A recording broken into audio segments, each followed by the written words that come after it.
Oke, assalamualaikum warahmatullahi wabarakatuh, and then good morning everyone. Apa kabar anak-anakku sekalian?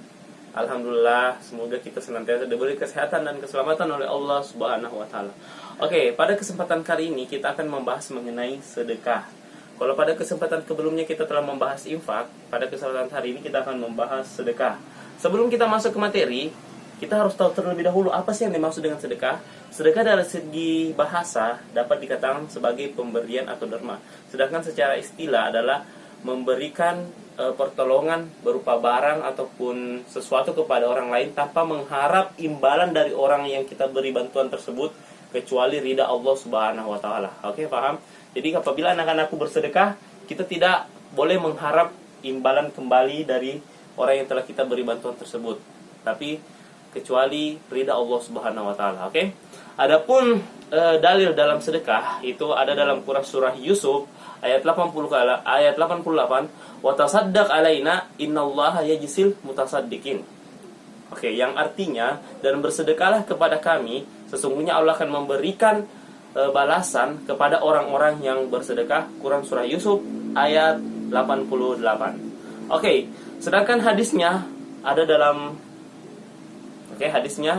hadis yang diriwayatkan oleh Muslim dan Tirmizi. Silahkan dibaca dan artinya. Oke, anak-anakku sekalian, ketentuan sedekah itu yang pertama adalah hukum sedekah. Perlu kita ketahui apa sih hukum dalam sedekah. Hukum dalam sedekah adalah merupakan sunnah muakkad atau sunnah yang sangat dianjurkan oleh Nabi Muhammad SAW.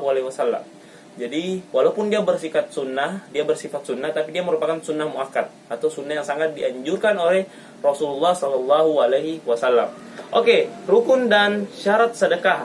Rukun dan syarat sedekah apa saja sih Pak Guru? Oke, rukun dan syarat sedekah adalah yang pertama adalah orang yang memberi sedekah atau ada orang yang memberi sedekah. Oke, jadi orangnya memberi sedekah karena niat ikhlas kepada Allah.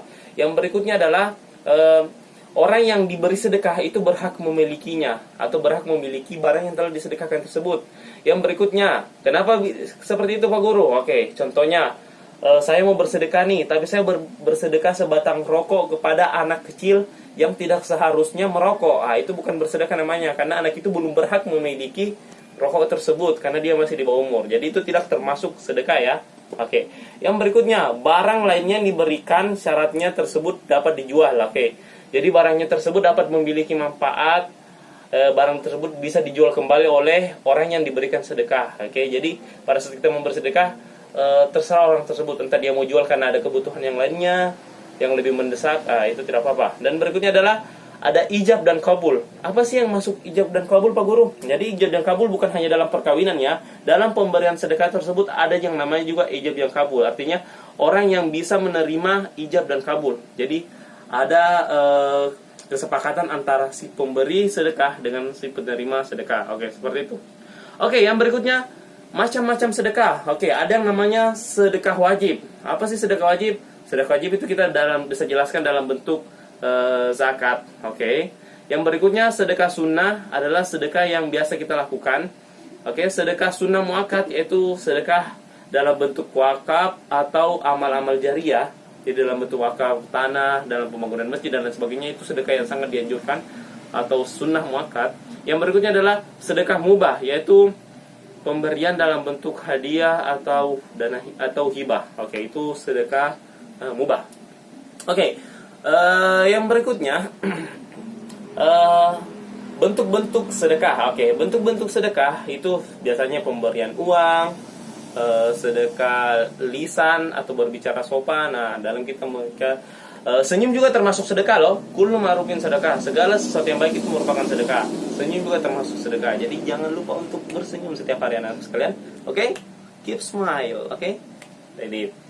Oke, mungkin itu saja yang Pak Guru sampaikan pada kesempatan kali ini. Mudah-mudahan dapat bermanfaat bagi anak-anakku sekalian di rumah dalam melewati pandemi COVID-19 ini. Semoga anak-anakku sekalian bisa semangat terus belajar di rumah. Dan jangan lupa sholat dan mengaji. Dan jangan lupa juga membantu orang tua di rumah, karena anak-anak lebih banyak menghabiskan waktu di rumah. Oke? Mungkin itu saja yang Pak Guru dapat sampaikan. Billahi fi sabilil haq fastabiqul khairat. Assalamualaikum warahmatullahi wabarakatuh.